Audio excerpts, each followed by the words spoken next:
yaşıl və ya göy yaşıl yosunlarla göbələk telləri arasında adətən formalaşmış həyat tərzi aşağıdakı cütlərdən hansında ola bilər?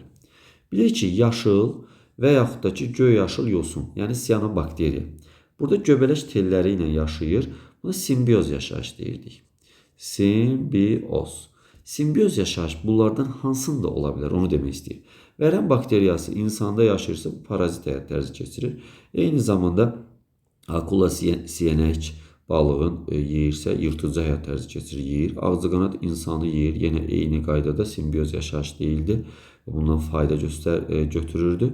Burada deməli yonca bilirik ki, paxlallar fəsləsinə aiddir. Kökündə də azot bakteriyası yaşayır. Yəni burada simbioz yaşayış tapmalıyıq biz.